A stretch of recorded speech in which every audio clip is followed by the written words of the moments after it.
Hello, how's it going? In this video, I'm going to be looking at loading in OBJ models, but it's going to be quite a large video, quite involved, a lot of steps, so I want to give a preview of what is going to happen. Okay, so let me go ahead and import this model to show you what I'm working with. In the next video, I'm going to be dealing with GLTF models, but for this one, I wanted to make it OBJ. So here we have a bunch of poses, so we can do our microwave edits. And so you can see this is what that looks like in practice. Side note, I think the weird flickering issue on WGPU, it might be my laptop, it might be my compositing software, because I changed the resolution and it worked fine, but now it's jank. I don't know. So here is the set of, whoa, oh my goodness. Yeah, here's the set of poses. This is what we'll be creating in this video. So if we go back and we look at the model, we can see that the model is quite small. So one challenge I'm going to work with is I would like to apply a pre-transform matrix upon load to make these objects bigger. But then if we go ahead and export, so we can just go export, wavefront OBJ, send that off, and then have a look at the model which is produced, we see something interesting. So we have, this is the standard OBJ format. We have V lines describing positions, X, Y, Z coordinates. We have VN lines describing direction vectors for normals, again, X, Y, Z components. And we have VT, and we also, so VT's texture coordinates, and we also have F for face. So this is all standard stuff. We've also got this material library that we're loading in. And in fact, we can go along and look for, side note, I don't know why there's a find previous, but not a find next. So weird. But there's this use material line, which we can treat this thing as like a state machine. So we're going along, we're making a bunch of faces with the current material, then we switch over to a different material and we keep going. We've got this material file, and this material file has the definition, the material name, as well as material parameters. Now, some of these have textures and some of them don't. So KD is diffuse color. This is the color of this material, versus map KD is a texture. So here we have a file name. And so when we get a situation like this, we've got some options. And frankly, my favorite option is to say, don't use that material. Don't use that model. Go and find a different model which has a single texture for the whole thing, and demand that of your artists as well. But that's not always possible, and yes, it would be better to make a more flexible system. So again, this is what I will be addressing in this video. It's like, how do we make a flexible system which can handle multiple materials, some of which are textured, some of which are untextured, and really make it work? So I hope you're excited. I'm super psyched, but it's going to be a long one, so buckle in. All right, so it's a dark and stormy night. Let's do some WGPU. I'm just going to open up, this is steps from the previous video, the README, and grab all of this. So like I was saying, there are a lot of steps here, and they roughly divide into some sections. So intro, I just did that. First up, I have done some refactoring in the background, but I figured I'd go through some of it in the video because it's sort of relevant. So there's that stuff.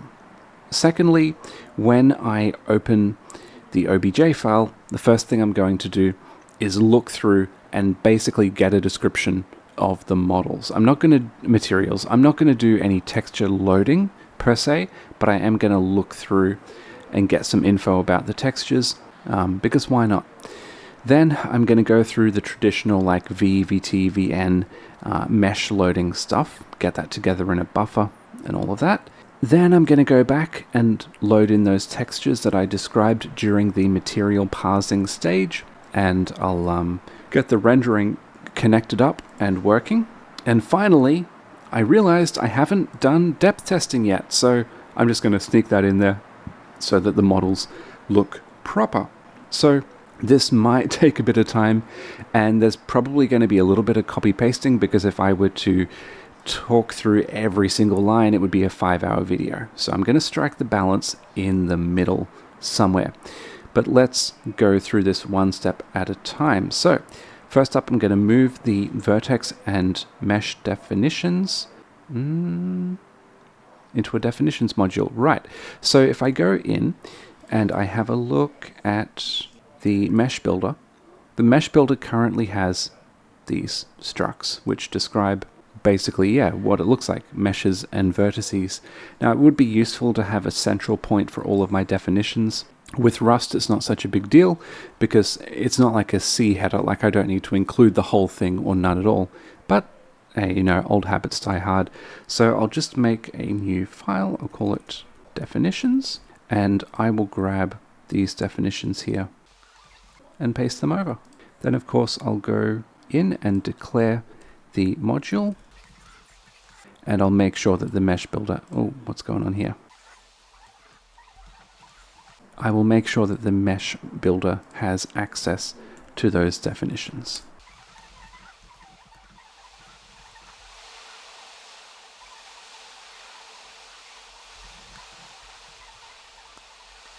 Now, previously when I did this, these were private members, so I'll just make them public, and it's pretty much just a game of whack-a-mole, as a lot of this video will be. Okay, cool. So we've moved that over. Now what I'm going to do is I'm going to define a model vertex struct. So just the same way that I have this vertex, I'm also going to have a model vertex. So I'll just pretty much grab all of this and duplicate it. So I'm going to have position, texture coordinate, that will be a vec2, and normal. Now I will talk a little bit about how this is going to work. Regardless of which material is being used, the same vertex format will be used. As a matter of fact, the same buffer will be used. I'll just be having different offsets into that buffer. What will be happening when we go to render is that we'll select the appropriate pipeline, and then depending on what the pipeline is, we'll either bind a color or a texture for the bind group. So in the case where we're reading color data, it doesn't matter that texture coordinates are being provided, we can just ignore them. Having a unified system, it really helps. So onto the attributes. So we're going to have 3 attributes.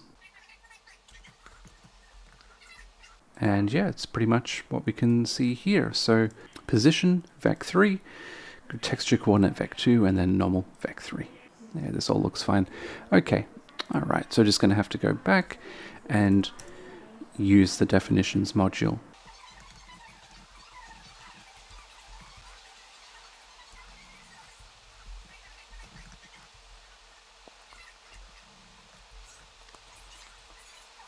Okay, great. So I've gone ahead and defined that. Now I'm going to make 2 shaders. So these shaders are basically going to render our model. So what I'll do is I'll just grab all this source code from my existing shader and make 2 new shaders. So I will have a colored model shader and a textured model shader. And I'll just go ahead and put the same code into each of them. So for the color, we're going to have a vec4. So group 0 is always going to be the material, more or less. Right, so we've got the vec4, but we're also going to need to update these locations. So location 1 will be the texture coordinate. And then we'll have the normal. And of course, what am I thinking? Oh, no, that's fine. I'm talking to myself. Okay, we can just leave that there. So we can have the texture coordinate even though we're going to ignore it. Okay, cool. So we go ahead, we transform the position. Going to set the, there we go, the normal. And what I'll do here is I'll get the world position or the world transform, apply that to the normal vector, putting in a W component of 0, will remove any translation and just apply rotation and scaling. And of course, I'll just get the vec3 component of that. Okay, cool. So down in the vertex shader, fragment shader, I'm not going to apply any coloring just yet. I'll just get the color. I'm actually going to, yeah, I'll do this for now. So what I'm doing is, even though I'm getting a vec4, I'm fixing the alpha component to 1, because later on if I want to apply some lighting, I can just directly work with the color without worrying about affecting the light strength. So I'll just grab this vertex struct, bring it over so we can use the same one in the textured shader.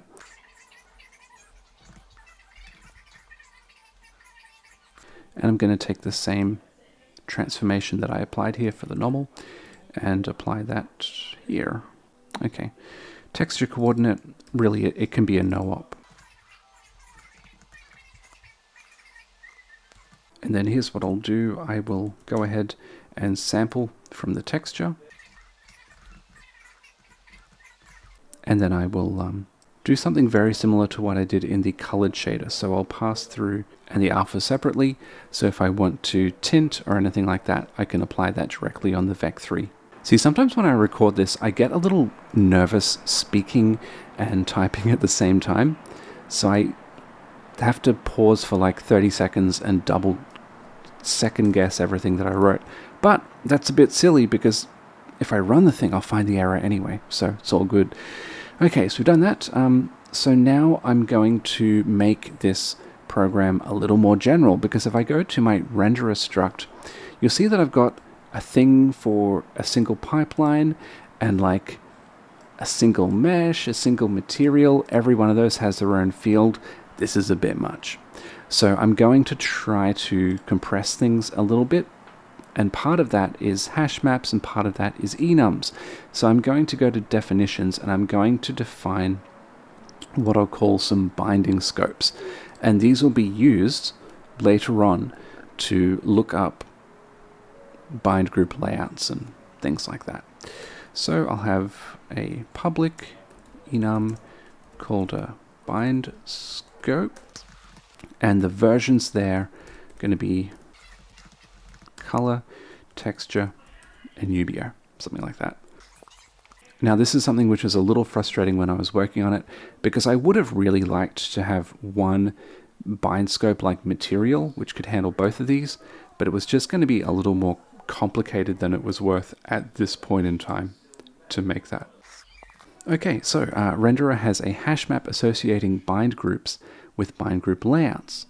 And I'll go ahead and populate that in a separate function. Okay, so what I'll do is I will just first up use the hash map collection. So use standard collections, and then I'll say, okay, well, we have some bind layouts, and that is a hash map. The key values, I'm going to have to use this, aren't I? Again, the key values will be bind scope, and the values will be the bind group layouts. Okay, so this is somewhere where I am going to copy paste just because it's a little bit of writing, but this is what I'm going to do. So just pop in here, and here's my bind group layout maker. Right, so there's a few things going on. One thing is I've changed these functions a little bit. I'm just going to go in and edit these. So where are we? Bind group layout. Okay, I'm just going to change this to add texture, and this UBO, I'm going to change that to add mat4, because what's happening here is a material could be one or the other. It could be a texture or a color. So I'm just going to make this a little bit more specific. Okay, looking through this, I think that's fine. Right, so now that's all fine, but we've got an issue with insert, because we need our enum to be hashable, basically. So what I'm going to do is I'm going to grab this suggestion here, and I'm going to set it up so that our enum yeah, our bind scope can be tested for equality and can be equal and things. Okay, so here I've got all of this business. What I'm going to do is I'm going to replace this. I'll make just a set bind group layouts.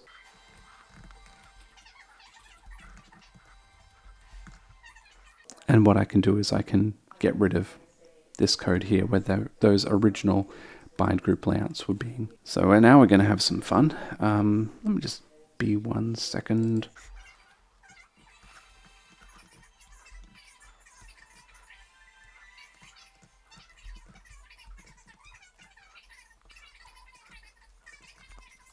Cool, so there we have it. What I'm doing is I've gone ahead and created all these bind group layouts, put them in as a hash map, and I can query them at a later point for creating the pipelines and materials and things like that.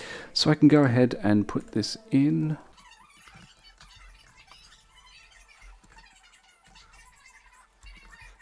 And just one edit I'm going to need to make. I'm going to need to set up the UBO so that it takes a reference to a bind group layout. I know. It's small things, right? But it does matter.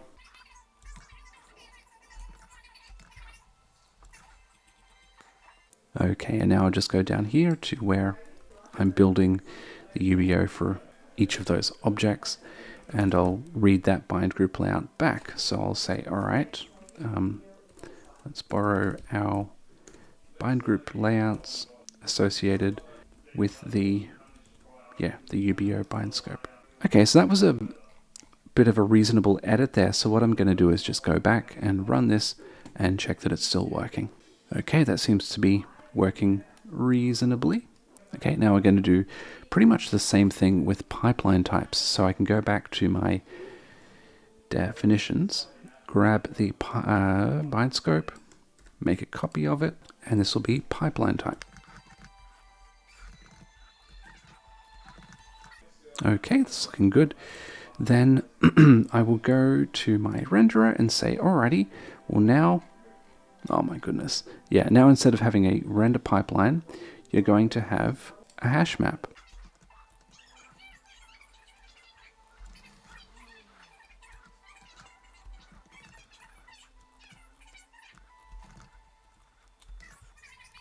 Okay, so just the same as before, I'm going to make a function to create the pipelines, and just the same as before, I'm going to copy paste this in because it is a bit of a slog. But let's talk through it a little bit. Right, so I've got the individual pipelines, or the set of pipelines which is going to be built up, the individual pipeline type which is being built, and the individual pipeline object which is being built at the current time. I make a builder class, and then step by step I configure the pipeline that I'm building. So I set the type that I'm going to build, I pass in the shader code, all the normal stuff, right? So I set the pixel format, normal stuff. I put in the layouts. In this case, we're going to be using texture and 2 transforms. Then I go ahead and build it. The only difference, I'm going to need to, I'll fix it up in a second.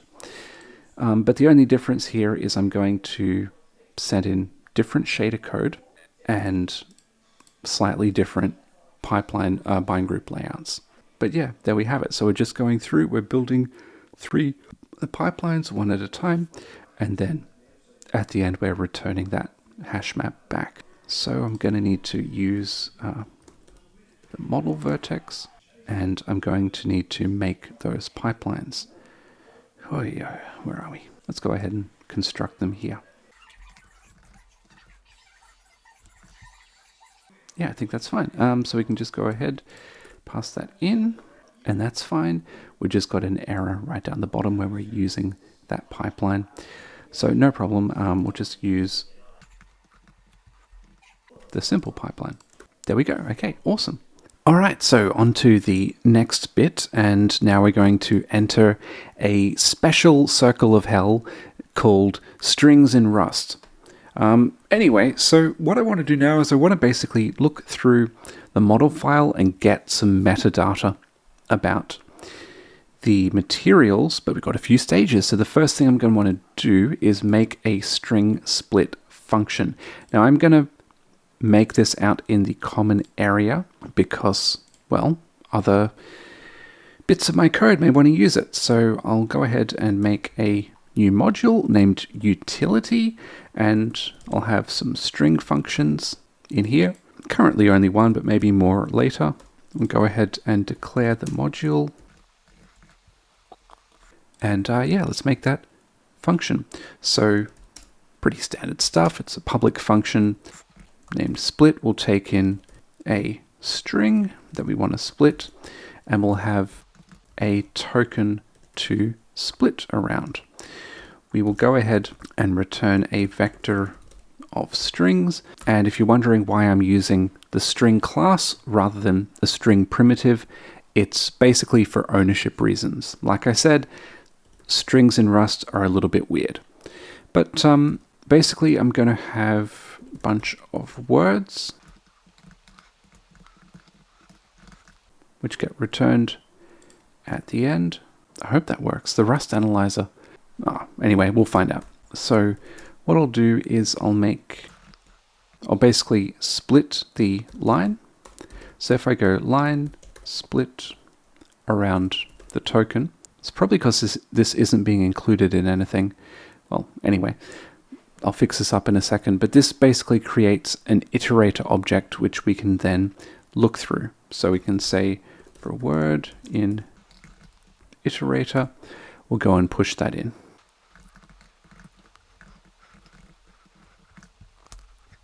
So the thing that I'm really curious about is normally I would type in this, but I'm pretty sure that Rust Analyzer should be able to work out what type it should be. Anyway, so I'll leave that for now. Maybe we will revisit it later. Okay, so Mesh Factory has an obj loader struct. Okay, no worries. So I'll go in to my mesh builder and just right down the bottom, I'll make that struct. Easy. All right, so renderer has a function to load meshes. It's called after creation. Okay, no worries. So I will go to my renderer, and just after all this construction stuff, I'll make that function.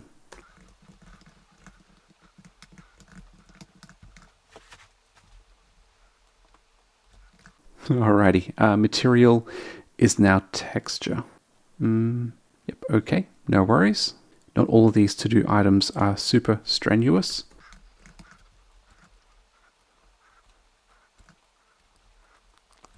Okay, right, so I'm going to define a material struct, and that will hold, the only thing it has to hold is a pipeline type. Other than that, we're going to have all this stuff like color, file name, and texture as optional fields. So when we're creating a material, we'll have like a single set of materials, that's everything, but only certain materials will have textures, for instance. Yeah, so let's go ahead and make that. So I'll just go over to definitions, and maybe just above the mesh, I'll make this.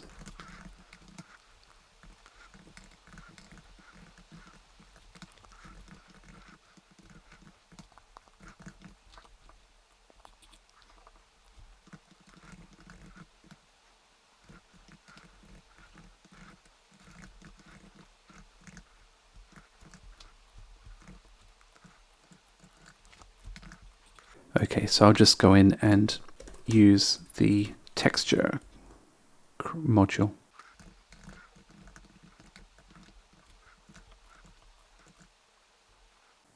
Yeah, okay. This is a bit of an issue, so what I'm going to do is going to rename that to texture and go back. And like I said, we're just playing whack-a-mole. So we're in texture. This will now be the texture struct.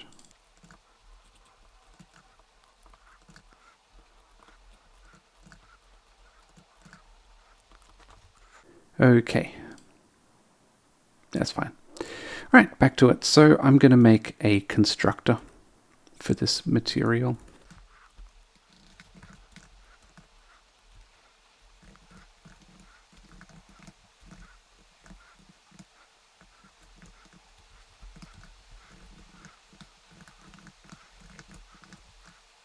So just putting in nothing, because we can do that.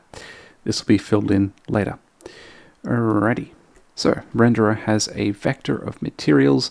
It's borrowed for mutation by the object loader. Okay, no worries. So what I mean by that is if we go to the object loader, we can go ahead and make a function.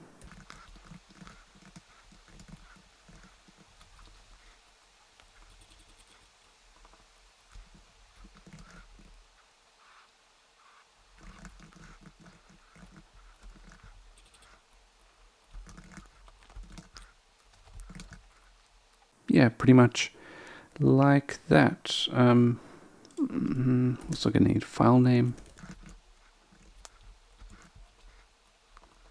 and some other things, but I'll fill those in later. Alrighty, so I'll go to this load. I'm going all over the shop. Where was I? Let's go ahead and include the material struct, and then make that, declare that vector of materials. We'll go ahead, put that in the constructor, and then use it when we're loading stuff. So we'll make a, oh my goodness, I have to go, yeah, mesh builder.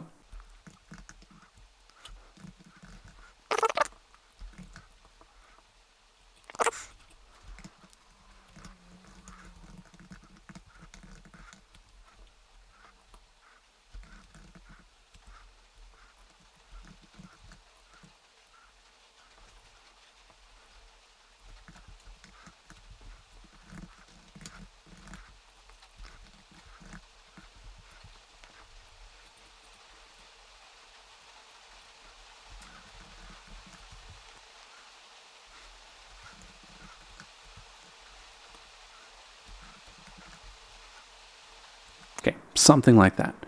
So yeah, it's a bit of a nebulous item, but there we go. Okay, so object loader has a hash map which associates material names with indices. Okay, no problem. So I'll just go in and I'll declare, we're going to have, I'll call it a, let me call it a material lookup.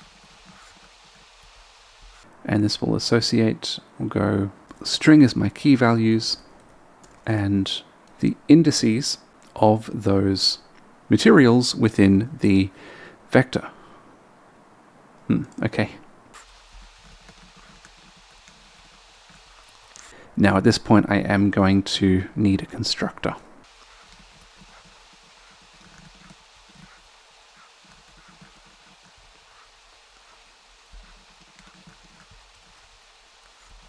Alrighty, so we've got a load function. Well, yeah, we've got that already, but I'm going to add a side function called parse materials.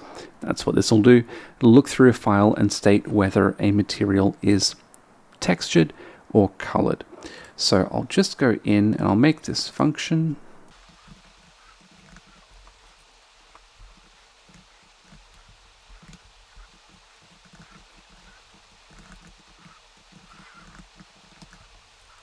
And we can call that first up. Okay, so the first thing I'm going to want to do here is load the OBJ file, look through that OBJ file, and identify where the material library is. So the first thing I'm going to do, and this will be copy pasted in sections because it's getting a little long, I want to get the full, qualified file path.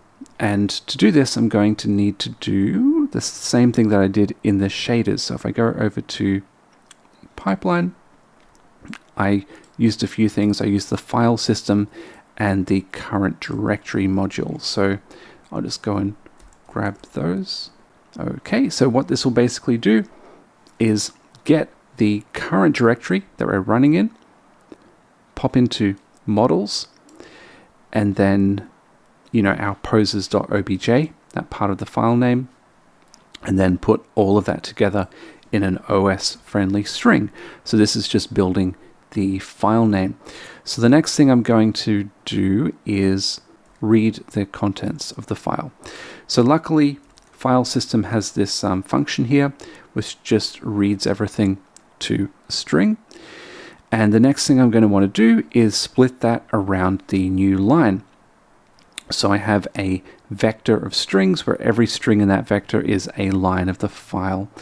And here I'll use the split function, and I can use that by just, well, literally using it.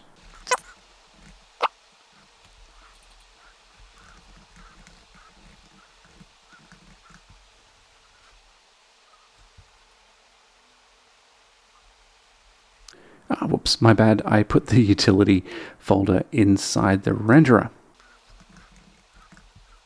Yeah, somehow that fixes it. Okay, hey, what would I know?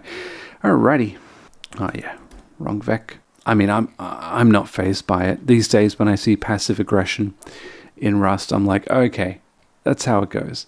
Right, so what I'm doing here is I'm looking in the contents of that file path, and I'm going to look at it line by line, and I've switched the token over to a space because I want to start looking at individual words. So pop in here. So what I'm now doing is I am continually looking through line by line until I find that material library declaration, which should be pretty close to the beginning of the file. But when I see that, I set the material file name variable and then just exit out of there. So now the next thing I'm going to do is I'm going to open up the material file. So again, I'll go in and reset that file path, but this time instead of adding in the the OBJ file name, I'll add in the material file name that I set while I was looking through the file. So again, the same stuff. So I'll go and read all the contents of that material file. I'll split it by line, and then I'll go ahead and start splitting by word. Okay, so now I'm going to start looking through the material file and populating the material lookup. So I get some state, and this stuff pretty much is what it looks like. Name, by the way, is the name of the material, not the material type. This interesting bit here is recording, because every time we see the declaration of a material, that is the ending of the previous declaration. So if we were currently looking at a material, then we see new material, then we know to save the material that we've just been looking at. Otherwise, we do nothing and just get ready to record the first material. Okay, yeah, so my apologies. We are getting a little bit into copy-paste territory, but yeah. So we look through line by line, and we split according to the space. So we get the set of words, and then we just look at the first word. So if we see a new material line and we are currently recording, that we've been looking at something. So let's report what we found. Depending on whether the material that we're looking at has a texture or not, we can just report, has a texture or doesn't have a texture. Then we want to insert the material that we were just looking at before we saw this new material declaration. And again, this is tracking the position of the new material within the materials vector. So we save the last, or the size of the vector will be the position of the next element that's going to come in when we push it. Push that in. Okay, this looks good. But no matter what, we're going to need to start recording a new material. And this is actually a bit of a trick here. So in a language like C, you'd think that we wouldn't need to do this, but we do, because we have pushed the material we were working on into a vector. So that vector took ownership of that material. And now it's going to complain and say, well, we can't necessarily do this because you're going to start modifying this thing again. But if we immediately, no matter what, create a new material, then guess what? We've got ownership of it and we can keep mutating it. No field pipeline type. What? That's strange. What's going on here? Yes field pipeline type. Oh, sorry, pipeline type. Oh, my bad. Okay, okay, something's off here.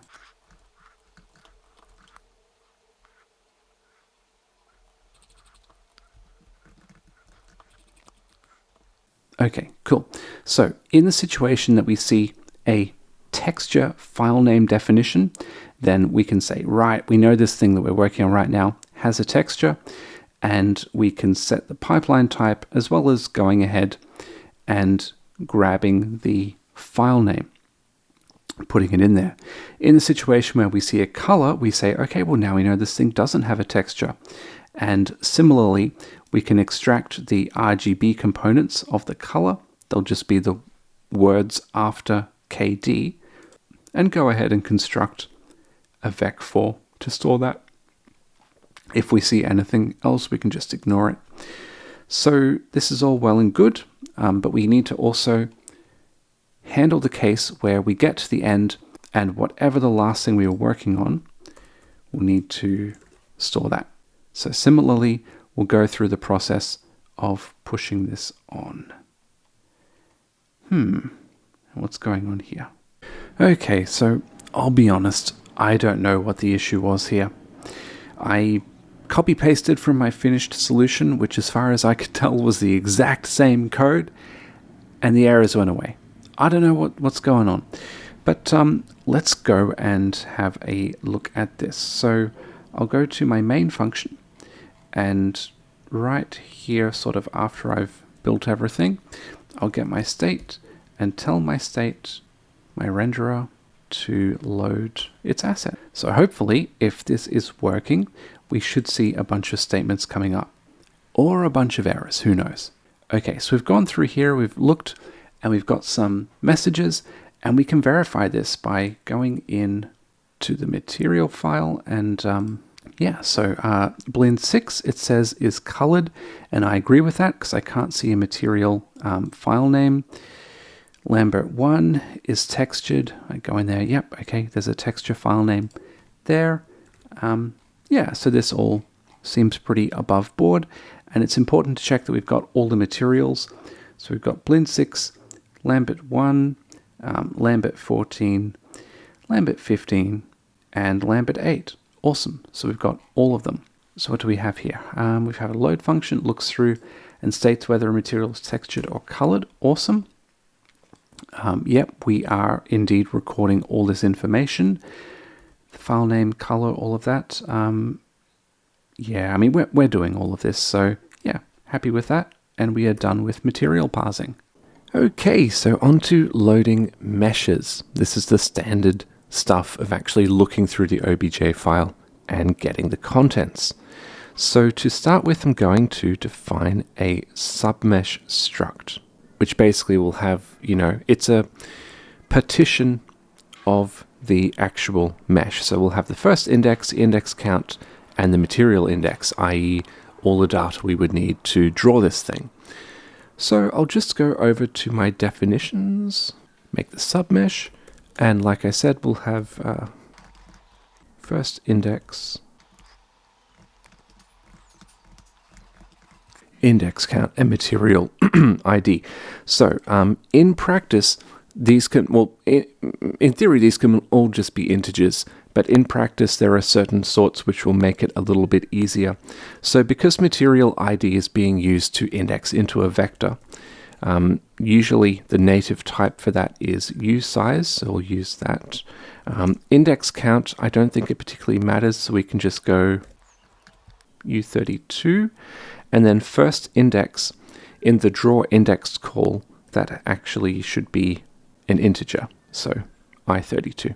Okay, so that one is done. Now we're going to define a model struct, which basically has a single buffer, which is the vertex and index buffer lumped together, with an offset, which indicates the beginning of the index buffer in memory, and we've also got a vector of submeshes. Okay, no worries. So we'll just go in, and this will be very similar to what I've got before, so I'll just grab that. And I'm just going to change this to make it a little more meaningful because, you know.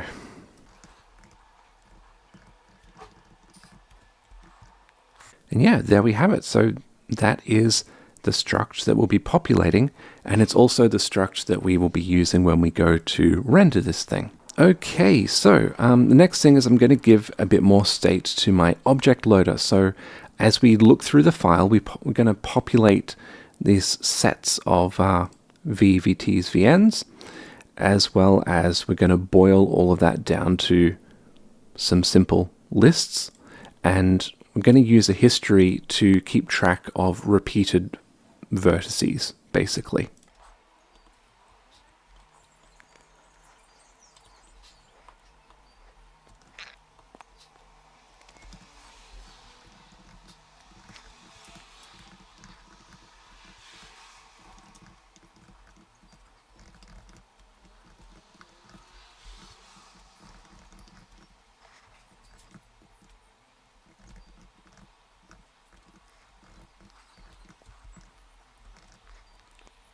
So we can then go ahead and put in some sensible defaults for the construct. Spoiler alert, it's going to be vec new for all of them, pretty much.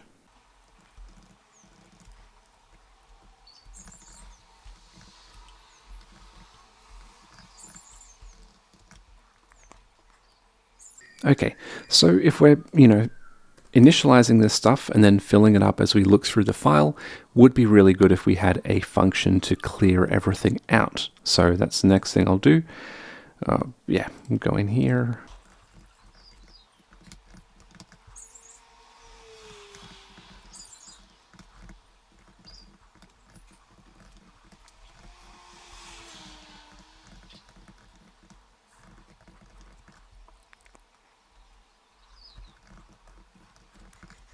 So the idea is that this object loader, even though I'm just using it to load one object, in future if we were loading multiple objects, we would be able to reuse that. Now, I'm making the assumption that the different objects would have different materials because I'm not worrying about repeated file names, but I think that's a pretty fair assumption to make. Okay, let's take a pre-transform. So I'll just go to my renderer, and sometimes you open this up and it's just like a lot. This is a lot to take in. But what I'll do is I'll just grab this line here because this is basically making an identity transform. So I'll just grab that. And I'll go ahead, pass that in there. And then on the object loader side, I will take that in somewhere. Here we are. Okay, we don't need it right now to parse materials, but yeah, we'll use it later. Okay, so maybe we will start using it now. It's going to start populating each of these types. So I'll just go in and grab a copy of parse. Yeah, I'll grab a copy of parse materials, and I'll call that, I don't know, load OBJ data or something like that. Alrighty, so we're going to need the file name, but we're also going to need the pre-transform.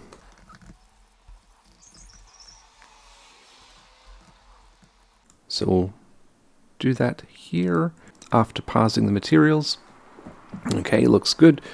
So the normal stuff. So we'll go ahead, we'll qualify that file name, and we will get the full contents. And I'm just going to get rid of all this other stuff. Actually, we don't need this. So we're looking through one word at a time, and what I'm going to do is I'm going to put in a match statement based on the first word. So depending on what that first word is, we'll do some different things. Okay, so there's a few different things I might be interested in. One is what happens if we see a V, and then what happens if we see, where I'm going with this, VT, VN. Also, what happens if we see use material or a face line. Right. So like I said, special circle of hell, which is strings in Rust. Yeah, cast that to a string primitive. Okay, nice. Now we can compare. Okay, so the first thing I'm going to do is I'm going to have a function to read a v line. And what this will need to take in is it will need to take in the set of words that we're working with, and it will also need to take in the transform to apply to those positions. And here's how that line is going to run.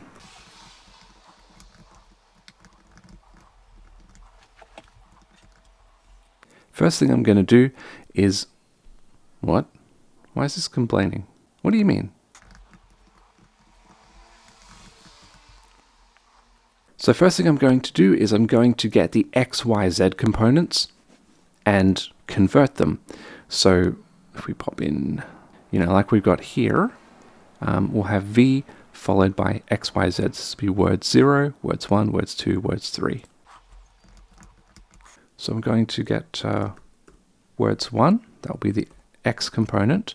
Then I'm going to say parse, and what that will do is it'll basically convert it to the format that it should be in. But that will be an optional value because it may have failed. So we'll just unwrap. And then I'll do the same thing for Y and Z. Then I will get all of that together in a, I'll apply the pre-transform. What am I saying? I'll apply the pre-transform. So I'll have transformed. So get the pre-transform, multiply it by forming a vec4. But we are going to get an issue because we're saying, well, we can't multiply a reference of a matrix 4 by a vector 4. But what we can do is we can dereference. And then I'm going to get that into a vec3. And for some reason, there doesn't seem to be a vec3 constructor that takes in a vec4, which I think is super strange, but I'll just work with what I've got. And then I'll go ahead and push this into my set. So that's how I'm going to read a position. Next thing is, how do we read a texture coordinate? So this is actually pretty similar. I'll just grab the same thing. Okay, so for a texture coordinate, it has two components, the U and V components, and we don't need to transform. I'm just going to call this text coord, oi. Again, that'd be vec2, and again, it's much simpler. So we'll just pass in U and V. Put that into VT, and we are good to go. So I'll just grab that function, put that in there. And yeah, we don't need a pre-transform, so we can remove that. Okay, now for Vn. Be very similar with one caveat.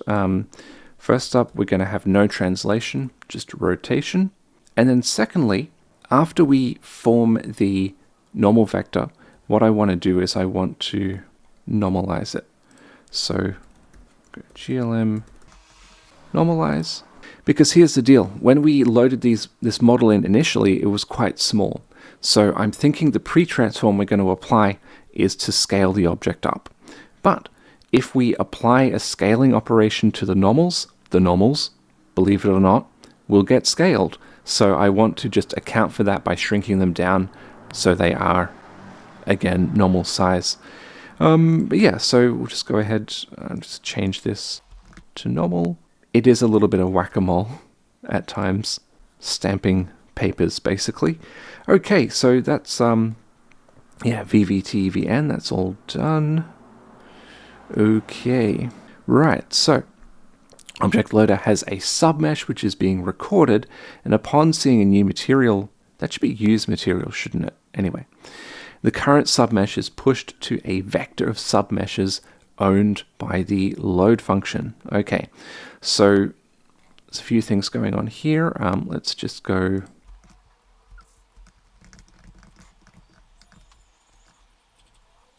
Okay, side note, I don't understand. I use the submesh, and then the suggestion says, hey, you can use the submesh struct from definitions. So I click on that suggestion and it does nothing. Oh wait, no it does. Okay, oh no, oh, okay. Oh yeah, because I put it in the wrong spot.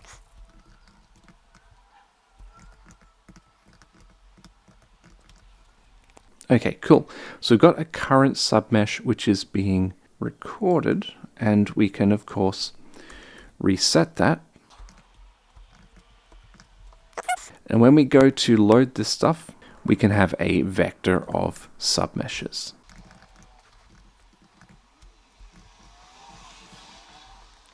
Okay, now things are going to get a little bit more complicated because the new material, the use material line can occur when the first submesh is being declared. Okay, so what I want to do is when I see that line, I want to start a new submesh. I'm just going to copy this in. So this is the function that I'm dealing with. So I'm going to have some additional state which is tracking whether I was currently working on a submesh. So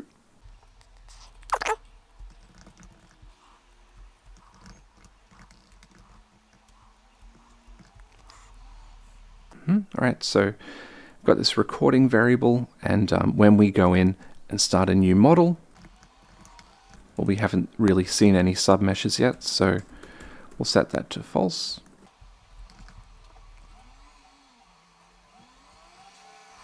Just going in here, if we were working on a submesh at the current time, now we're seeing a new one, well, we should push in the one that we were currently working on.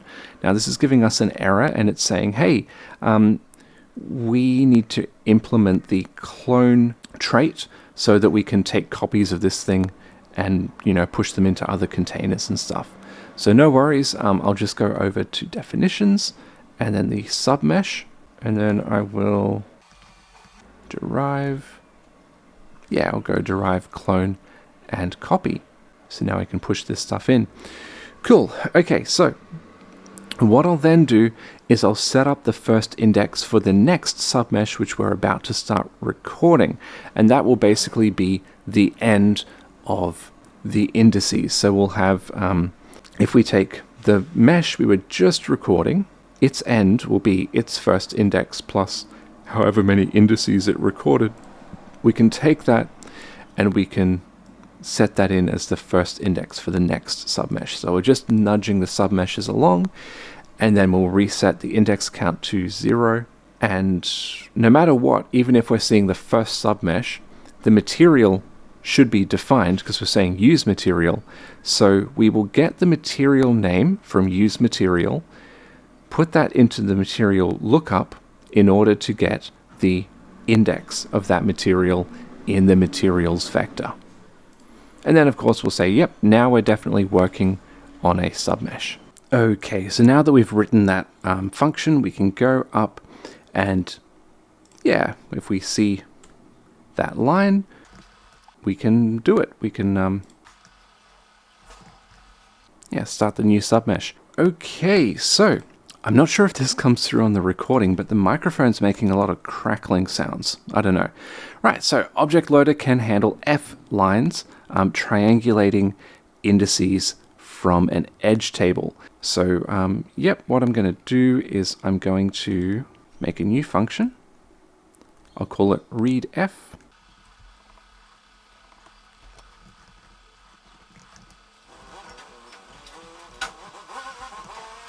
So what I'm going to need to do is I'm going to need to triangulate this mesh. So if I go in and I look at the mesh and I look down at the F lines, sometimes we get lucky and we've got, I should talk about this a little bit. So each of these, I'm calling them a bundle.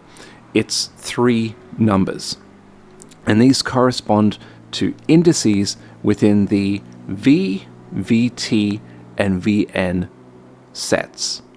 Okay, so here's one bundle that represents a bunch of attributes for one vertex, and there are 3 of them. So here we get lucky. This is a triangle. It's 3 vertices. But if we look around, it's also common to have 4 vertices, right? So 4 vertices should form 2 triangles. It's sort of up to us how we do this. The method I like to use is I always anchor it around one point.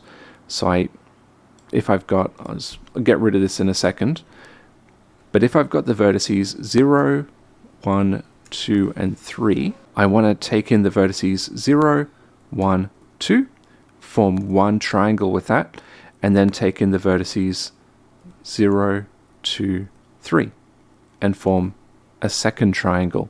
And just as an example, I think there's a really big line somewhere here. Okay, here's a big line. This has 6. Okay, so again, we'll go 0, 1, 2. That forms one triangle. Then 0, 2, 3. That forms a second. 0, 3, 4. That forms a third. And 0, 4, 5. That forms the fifth. So the point I'm getting at is I'm going to be triangulating these. So I'll get the number of triangles that I want to produce.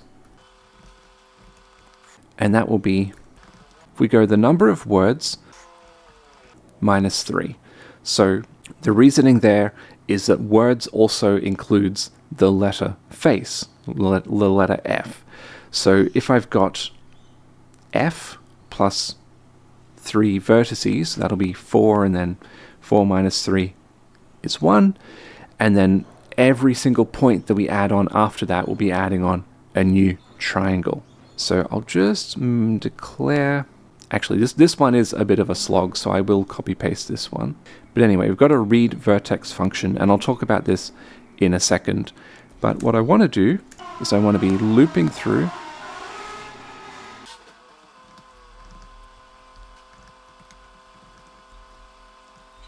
and reading these out.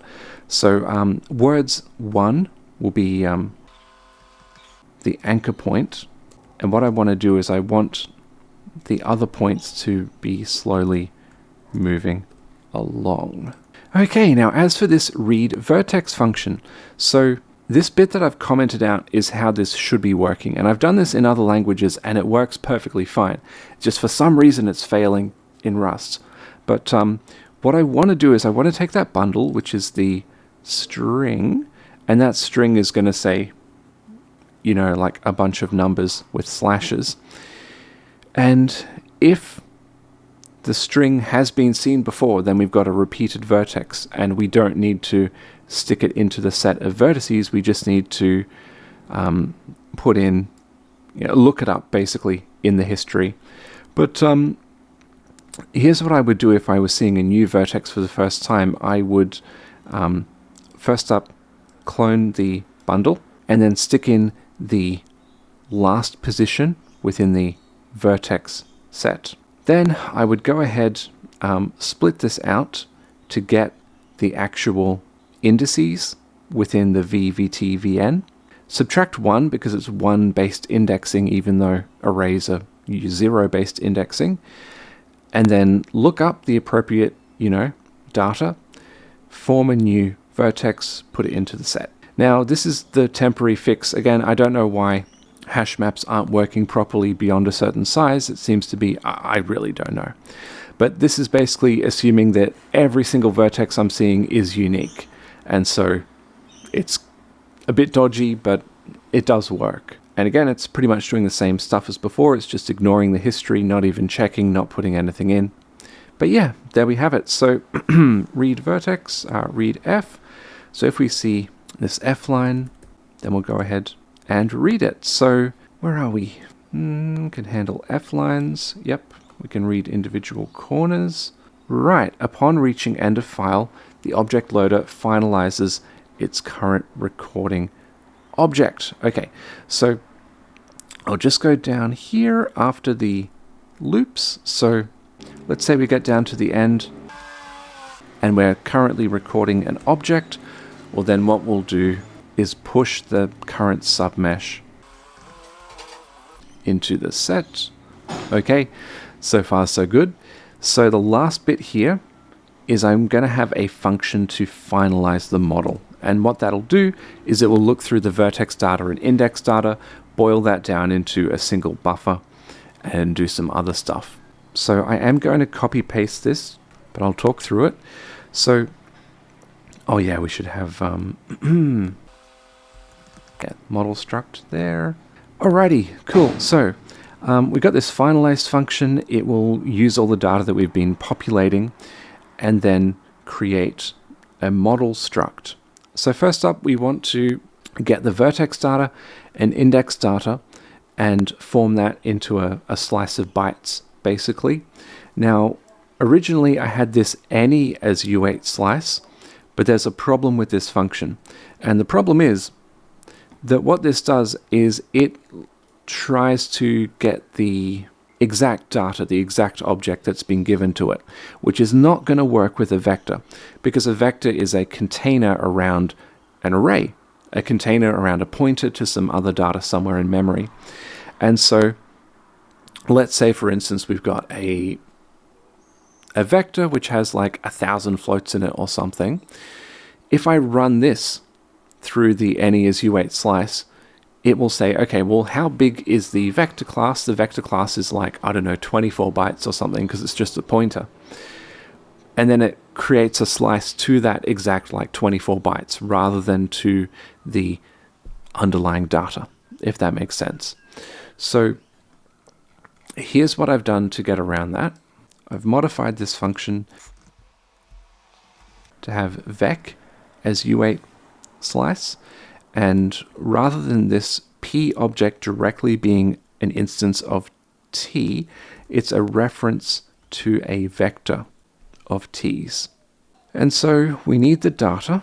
The data will be, if we go as pointer, that will basically give you the underlying pointer that this vector is working with, managing. And then this bit here will be the size of an individual element of the vector, but we also need to multiply that by the vector size. So we'll go plen times that. And this will now get a reference to the underlying data that the vector is managing. What do you mean you can't find it? Okay, but otherwise it's pretty much the same. So we get both of those bytes objects, we concatenate them together. That looks nice. And then we create this initialized buffer descriptor, which has all that data together. It will be functioning both as a vertex and index buffer. We go ahead, create the buffer. Okay, that's good. Now, if we get the size of that bytes1 object, that's the size of the vertex data portion of the buffer. And so that will be the offset after which all the data will be indices. And it's probably good to print some stuff out. I mean, I definitely had to do a fair bit of debugging here. But then, we basically construct a model and return it. So we can go back, we'll make a model. Oh yeah, and we are going to need a WGPU device in order to deal with this. So let me just put that in as another parameter.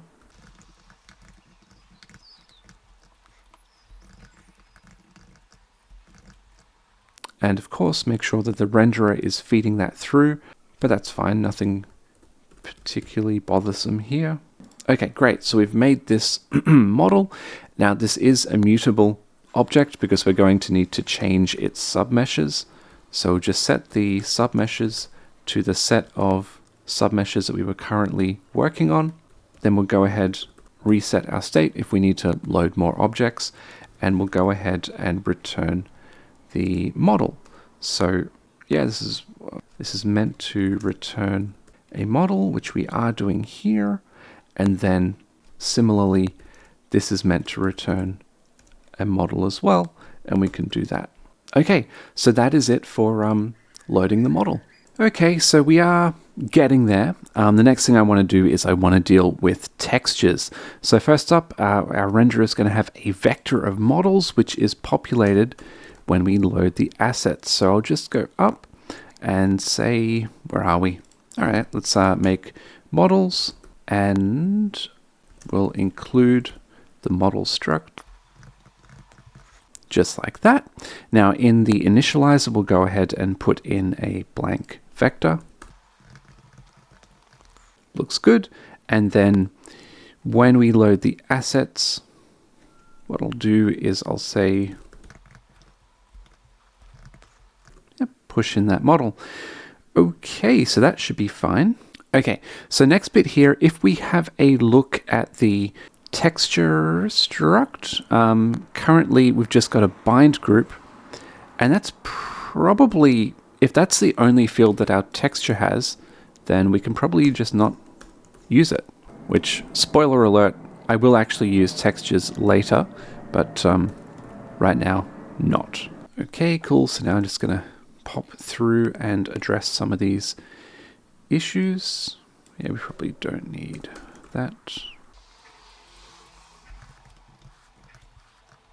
Now this will be important because we're going to have the texture for this thing is a bind group, but regardless of whether the bind group is a color or an image, it will still be a bind group. So that's actually, yeah, pretty important.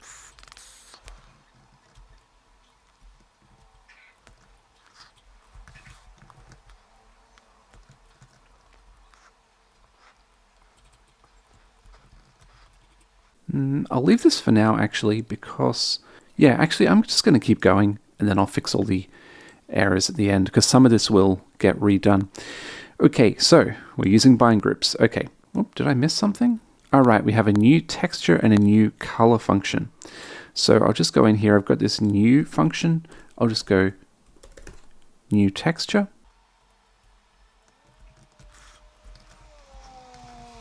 And new color. So new texture doesn't need to change, that's fine. For new color, of course, we're not going to need a file name, but maybe instead of a file name, we'll have a color, and that'll be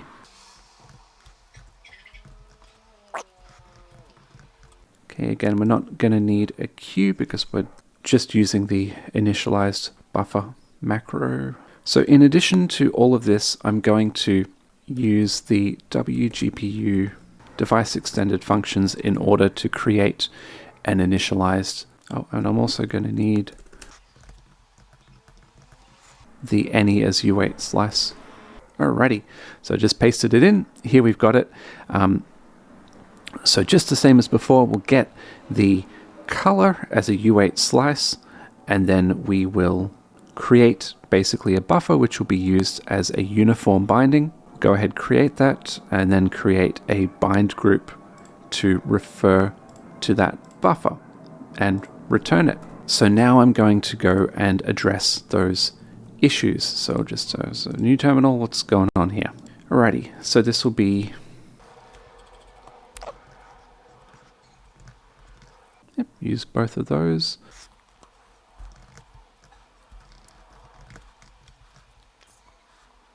And then we can just go ahead and directly use those things because they are bind groups. Okay, cool. So I think that's fine. The next thing is, yeah, we're going to initialize. This says initializes all meshes. It should really say initialize all materials, but yeah, you know how it is. So if we look up in here, we've got, where are we? The materials. That's the, yep, there it is. So when we loaded the assets, we passed in a mutable reference to our materials. So now I'm going to go through and say for materials, I'm going to set the texture based on the materials pipeline type. So if we get something funky, then just don't change it. Set it to none. If we get colored model, then we'll go ahead and set it to new color. And if we get textured model, we'll go ahead and set it to new texture. Okay, I'll need to fill this in. So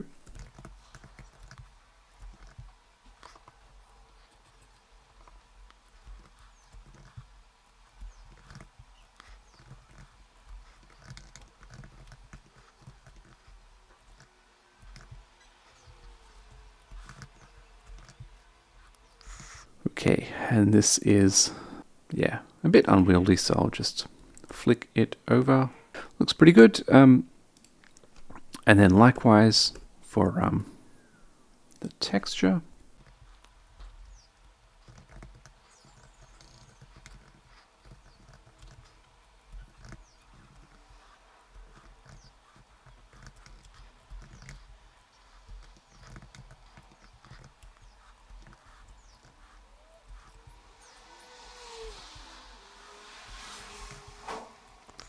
Okay, great. So again, I know it's easy to get in the woods of how this stuff actually works. So what we're doing is we are pretty much deterministically saying, all right, so the bind group that is going to be set for this material depends entirely on the type of pipeline which is going to be used for it.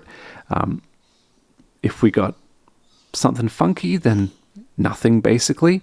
But then depending on, you know, whether we've got a colored model or textured model pipeline, we'll be creating those appropriately.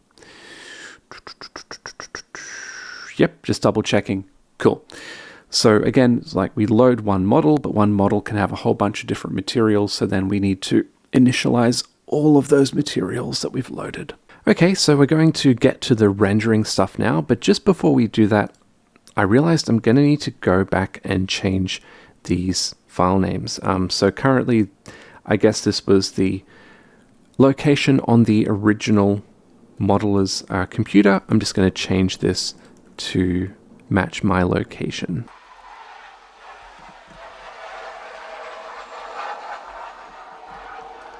Okay, there we have it. Quick fix, and we can always just run this and check that it's loading in with no issues. Okay, so it looks like everything has more or less loaded, and we can see down in the terminal we've printed out some data about the model, and that all looks reasonably fine.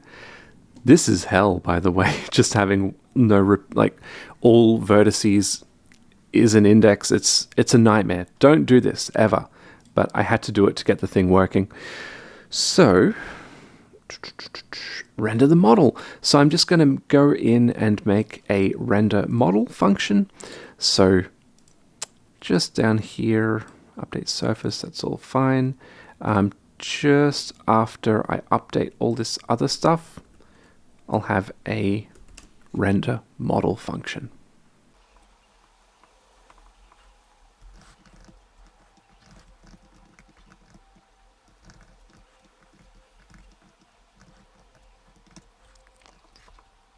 Okay, so pretty similar to what I was doing before with the quads and triangles.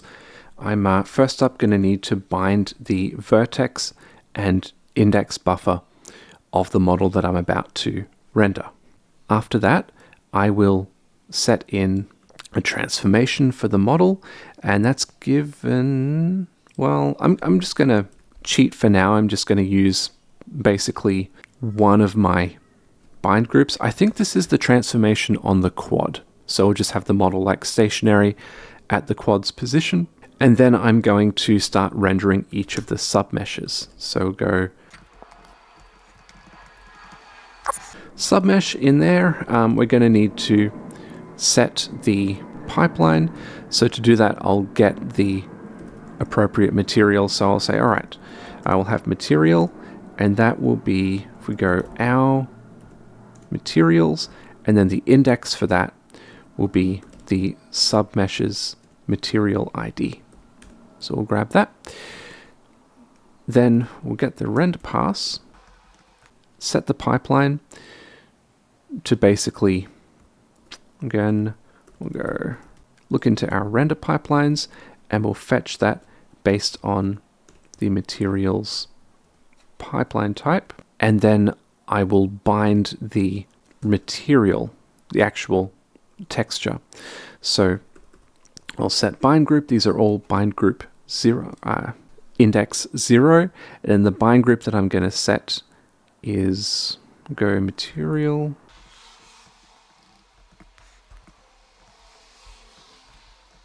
Set that there. And then no offsets. Okay, so that will set the appropriate material. And then finally, we'll draw that submesh. So we'll say render parse, draw indexed.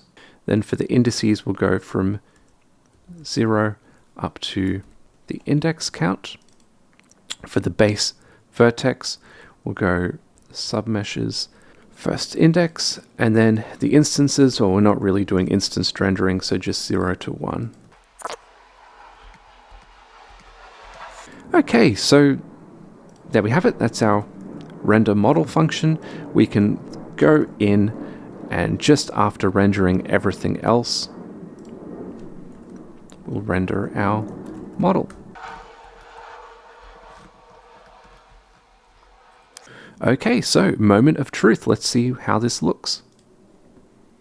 You can probably guess from the fact that depth testing is the last issue on the to-do list that it's not going to look too good, but let's see what happens.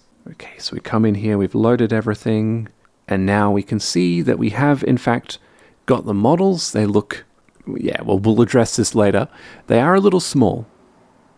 Okay, so this is where I'm going to use the pre-transform. So I'll just go back, and I found that a scale of 5 is about appropriate for these models. So if I go to my renderer, oh, something else I'm going to change is where I set the projection. I've got a far distance of 10, which is just, it's a little too small, so I'm just going to increase that distance. But here where I load the assets, I'm just going to set this to a scale of 5, and it turns out scale is a really easy transformation to put in. We just up a 3x3 diagonal gets scaled by 5. So we can go in and give this another go. And here we go. So apart from the really janky whatever's going on with the window, and apart from the fact that this is really messed up, we got like, this character has a belt, but it's going like all around them. The textures are really obviously messed up, but that's fine. That's a common issue actually.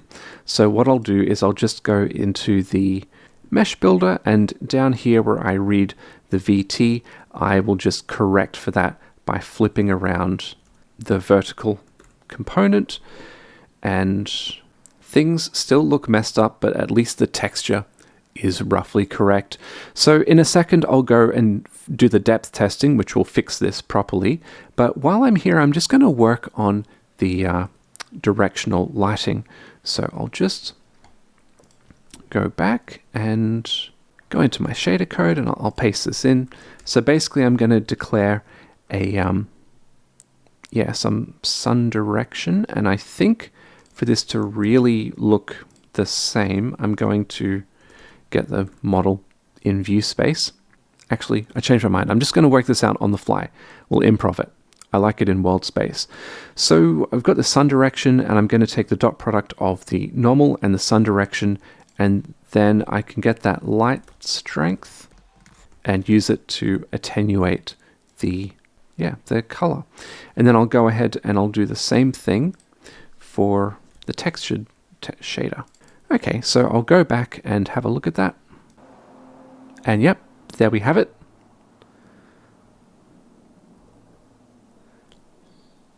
Lighting looks a little sinister, but yeah, I mean, as you can see, it's clearly the order that things are being drawn in. It's not being depth tested, right? This belt, these fasteners and things, are on the model's back. They should not be visible. So I'm gonna have to go and address that. Okay, so we really are almost there. We just got to get this depth testing stuff working. Now again, I'll be honest, I sort of adapted this from Learn WGPU. It's a pretty good tutorial series. I just needed to get depth stuff working. So I'm sort of going to go back on this and add in a texture struct. There we have it. And I'm also going to make a function to construct a depth texture. So yeah, there is a bit of copy pasting going on here. It's fine. All right, so pretty much the same as making any image. I just need to specify the depth format and that I'm going to use this to render to. But yeah, pretty much the most important bit is to have an image view that the render pass can attach to.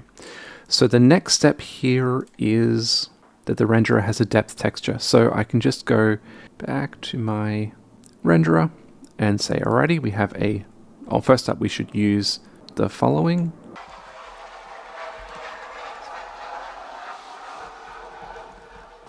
Okay, cool, so we have that depth texture.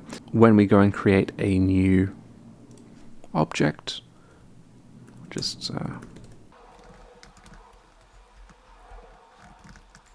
create that and pass it along. So now the render pipeline needs to have depth testing. So when I go in to the pipeline creation and we come to build the pipeline, here we are, I've got our render pipeline descriptor. That's got a depth stencil field, which is currently none. I'll just go ahead and declare one. So again, we just need to specify the texture format that needs to match up. We need to enable depth writing, use a compare function of less, and then we can, like that. Okay, great. Then also would be good if we could resize the depth buffer. So what that means is in here we have, let's grab this here. We have a resize function. What I would like to do is reset. So what I'll do is I'll say, what is it? Destroy the texture and then recreate it for the new size. Something like that. And I'm not going to fact check this bit too much because generally resizing is a massive headache. I'll leave it for now. Okay, so finally, the render pass attaches a depth buffer because we've got a depth buffer and our pipeline has got depth testing, but we need to attach that depth buffer to the render pass. So if we go down to the render pass description, we've got a color attachment in there that's described up here. So currently our depth stencil attachment is none, but we can go ahead and create a depth stencil attachment. You know, upon loading, we clear all the depth at 1, which is maximum depth, and yeah, we are referring to our depth buffer. So what we can do here is we can simply attach that. Okay, and now what's going on here? Oh yeah, just an auto include. Cool. So now fingers crossed, let's see how this looks. Yeah, there we have it. So now the models are looking okay. This is so, I don't know, this is a little jittery. But yeah, actually, you know what? Let me just, anyway, so there we have it. Models look good. But just so that I can inspect them properly, I'm going to need to do something with frame speed in a future, at some future point. But for now, I'm just going to hack it a little bit.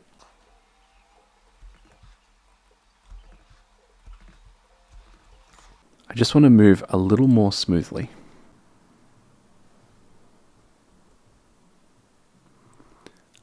Does that look spooky? I don't know. That's sort of messed up, but it does work. Yeah. So there we have it. We've got some OBJ models loaded up.